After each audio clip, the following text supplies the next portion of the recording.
ஓம் சிவம் அன்பே சிவம் அனைத்தும் சிவம் முற்றும் சிவம் முடிவும் சிவம் முதலும் சிவம் என்றும் சிவம் எதிலும் சிவம் இயக்கம் சிவம் அன்பே சிவம். ஓம் சிவம் அன்பே சிவம். ஒவ்வொரு மனிதனும் நேரத்தோடு உண்டு வாழ்கிறான், அதுக்கேற்ற தண்ணீரும் குடித்து வருகிறான். அப்படி இருக்கும்போது ஒரு மனிதனுக்கு கிட்னி எப்படி பழுதாகிறது, எதனால் பாதிக்கப்படுகிறது, இதுக்கு என்ன காரணம்? அந்த மனிதன் பாதிப்பதற்கு காரணம் அரசியல்வாதிகளே. காரணம் பசுமைகள்.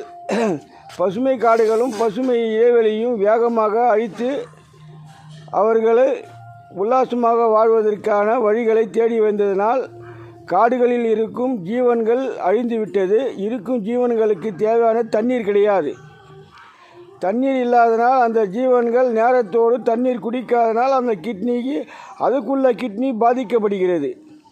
அது இறந்ததும் இந்த மண்ணில் தான் மறைகிறது. அந்த மண்ணில் மறைந்ததும் அது பல பசுமைகளுக்கும் குடிநீருக்கும் கடலில் உப்பாகவும் பல வழியில் அந்த பூமி நிலை மழை நீரில் கரைந்து வெள்ளத்தில் ஓடி செல்கிறது. அந்த நீர் மனிதன் மீண்டும் அந்த பூமியிலிருந்து உண்டும் வாழும் பொருள்களில் மனிதனுக்கு கிட்னி பாதிக்க செய்கிறது. இந்த நிலை வர காரணம் அரசியல்வாதிகளே. எதற்காக காடுகளை அழிக்க வேண்டும், எதற்காக பசுமை இடைவெளிகளை அழிக்க வேண்டும்? இப்போ ரியல் எஸ்டேட் என்று வைத்துக்கொண்டு இந்த அளவுக்கு வர காரணம் என்ன? எல்லாம் அரசியல்வாதிகளே.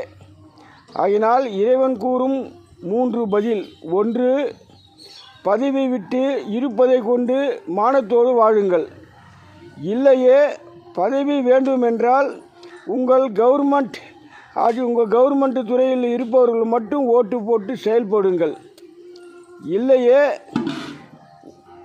கவர்னர் ஆட்சியை விட்டு விலங்குகள்.